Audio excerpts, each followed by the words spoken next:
Sacramento vem do latim sacramentum e significa ritual sagrado. Os sacramentos são símbolos e atos que representam realidades espirituais.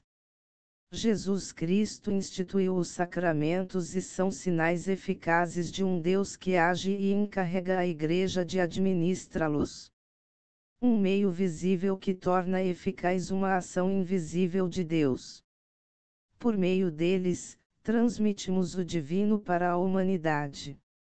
Os sacramentos, na realidade, eles estão relacionados às fases da nossa vida na sociedade. Como vocês estão vendo aí no gráfico, no quadro aí na frente, o batismo ele está relacionado à nossa iniciação cristã. É numa fase onde nascemos para a fé. Eu entendo até ser indevida a expressão que o batismo nos faz filhos de Deus. Porque na realidade nós já somos quando nascemos. Por este sinal, nós nos inserimos na igreja e, portanto, renascemos na dimensão espiritual. Quer dizer, talvez a expressão mais devida é que quando somos batizados, nós nascemos, nós somos inseridos no corpo místico de Cristo. Nós nos tornamos filhos da igreja. E no sacramento da confirmação, ou o momento em que nós somos crismados, isto é, ungidos para a nossa adolescência cristã, está relacionado com a nossa adolescência social. Vocês podem ver. Esse ritual de passagem para encarar os desafios da vida, sobretudo os espirituais, nos revestem com a armadura de Deus, para que a gente possa resistir às ciladas do demônio. Lá em Efésios capítulo 6, São Paulo nos ensina que não é contra homens de carne e sangue que a gente tem que lutar, mas contra os principados e potestades, contra os príncipes deste mundo tenebroso, que são as forças espirituais do mal espalhadas nos ares. Quando somos consagrados com este óleo, o que na realidade é a armadura de Deus, nós somos convidados, através da catequese, permanecer e nos cingir com a verdade e se vestir com a couraça da justiça, nos calçando com o Evangelho da paz. A gente pode conferir essas citações lá em Efésios capítulo 6.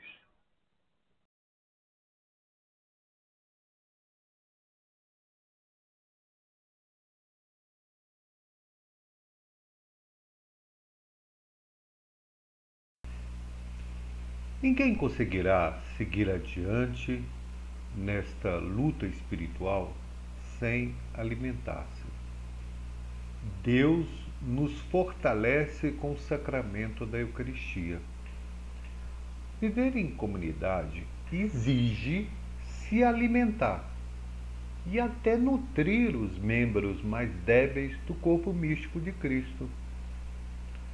Pelo sinal da transubstanciação daquele pão e daquele vinho no corpo e sangue do Senhor, também vai necessitar de duas ações concretas daquele que o recebe, para tornar-se eficaz na vida de quem o recebe. Quer dizer, não basta só aquele pão e aquele vinho se transformar no corpo de Cristo. Para haver uma verdadeira comunhão, é preciso que aquele que o recebe esteja também em comunhão com a palavra de Deus e com os irmãos. Por isso é que São Paulo vai nos ensinar em 1 Coríntios capítulo 11, ele vai nos ensinar o seguinte: portanto, todo aquele que comer o pão ou beber o cálice do Senhor indignamente será culpável do corpo e do sangue do Senhor. E cada um se examine a si mesmo, e assim coma deste pão e beba deste cálice. Aquele que o come e o bebe sem distinguir que é o corpo do Senhor, come e bebe a sua própria condenação. Quer dizer, distinguir o corpo do Senhor quer dizer estar em comunhão com os irmãos e acreditar, acolher, se converter, entender que aquele pão e aquele vinho se transformou no corpo e no sangue do Senhor. Quer dizer, se você não está em comunhão com a palavra de Deus e com os irmãos, aquele corpo e aquele sangue se tornam eficientes, mas não eficazes, porque aquele que o recebe não está preparado para receber o corpo e o sangue do Senhor. E ainda uma introdução sobre o sacramento da penitência. Deus sabe que as quedas fazem parte da nossa via crucis humana. Por isso, Ele nos cura da nossa autocondenação. Primeiro, da autocondenação e da nossa necessidade de remediar o mal feito. O sacramento da reconciliação, para que seja eficaz na vida de quem o recebe, também exige o arrependimento e a restauração da falta. Ele só se torna eficaz, repetindo, se eu tiver o arrependimento, se a pessoa que está recebendo o sacramento tiver arrependimento e restaure a falta que fez. Deus nos perdoa, mas não nos desculpa.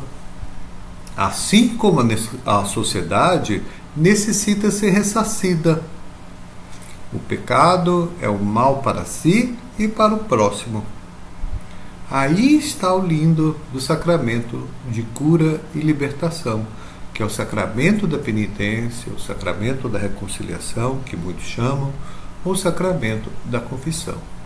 Quer dizer, é eficiente, a graça de Deus acontece por parte de Deus, mas é preciso que a gente tenha o arrependimento e restaure a falta que a gente ocasionou, para que de fato se torne eficaz na vida de quem o recebe, na nossa vida. Continuando ainda a nossa reflexão sobre os sacramentos, essa introdução aos sacramentos, vamos falar agora sobre esse segundo sacramento de cura, que é a unção dos enfermos, já que o primeiro é a reconciliação. A graça de Deus e o caminho da Igreja ajudam os membros enfermos, não só para aquela doença física, no caso da extrema-unção, mas a doença do desespero, aqueles que estão anêmicos em sua caminhada espiritual. Esse sacramento pode ser repetido em diversos momentos da vida. A doença é uma certeza e, infelizmente, será uma repetição na nossa vida secular. E é tanto para os bons quanto para os maus. A doença ela é democrática. Todos somos e seremos atingidos em algum momento pela dor emocional, pela dor física, pela dor espiritual. E esta dor nos cega, nos faz perder em boa parte da vida a esperança. Talvez aí a expressão paciente. O doente é aquele que torna-se impaciente. E é o próprio Espírito Santo que vem em auxílio das nossas fraquezas. Como mais uma vez nos ensina São Paulo aos Romanos, no capítulo 8, se você tem a Sagrada Escritura, pega aí a sua Sagrada Escritura em Romanos, capítulo 8, e confirme isso. Não esqueçamos, o sacramento é uma instituição divina e Deus encarrega a igreja de administrá-los. Olhem aí, São Tiago, no capítulo 5, versículo 14, que está dando uma catequese aos seus discípulos, a igreja primitiva. São Tiago vai dizer, olha, se tem alguém aflito entre vós, ore. Se está alguém alegre, cante louvores. Mas, se existe alguém doente, chame os presbíteros da igreja, e estes façam oração sobre ele, ungindo-o com óleo em nome do Senhor. A oração da fé salvará o doente, e o Senhor o restabelecerá, e se tiver cometido pecados, ser-lhe-ão perdoados. Olhem aí, mais uma vez, em Tiago, capítulo 5, versículo do 13 ao 15, uma prova da instituição do sacramento da unção dos enfermos por Deus, e o próprio São Tiago está ensinando que a igreja deve administrá-lo. Esta introdução que estamos fazendo aos sacramentos e compreendendo que eles coincidem, eles são aplicados durante as diversas fases da vida nossa, desde o nascimento até a nossa morte, vamos agora passar a compreender a questão dos sacramentos de serviço. Nós já falamos sobre os sacramentos de iniciação cristã, que é o batismo, a confirmação e a Eucaristia. Falamos sobre os sacramentos de cura, que é a penitência e a unção dos enfermos. E agora nós vamos falar sobre os sacramentos que nos impele ao serviço. Está a serviço da igreja, dos irmãos, né? E o primeiro sacramento que nós vamos falar, dos sacramentos de serviço, né? Onde o cristão se coloca à disposição. Se alguém se sente vocacionado ao serviço total a Deus e ao irmão, né? Esse cristão, e aí o que acontece? Esse cristão se torna sacerdote em serviço da comunidade. Aí vem o sacramento da ordem.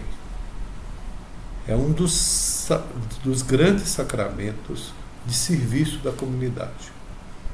Esse irmão, que se torna sacerdote, apresentará oferendas a Deus e se tornará pastor de sua comunidade e vai reconciliar também os irmãos entre si. O sacerdote é aquele que é ungido desde o ventre materno para escutar o fazer isto em minha memória, aquela ordem que Jesus deu, a voz do Senhor que o ordena. Não existe uma explicação na realidade para essa vocação sacerdotal, a não ser o chamado da vocação. Contudo, não basta se sentir chamado. O discernimento vai sendo conferido na experiência que a pessoa tem com Cristo. Então não basta você se sentir chamado.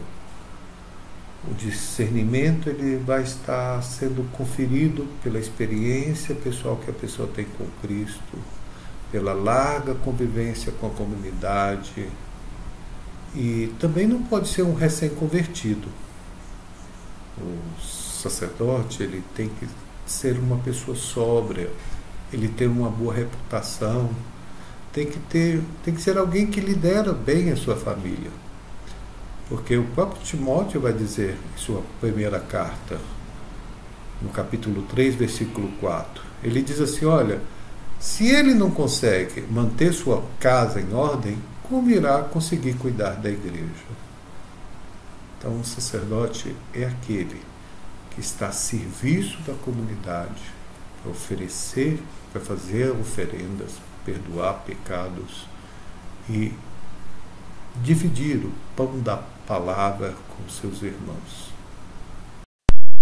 O outro sacramento que nós recebemos para podermos viver bem essa nossa fase adulta é o sacramento do matrimônio, que é um serviço.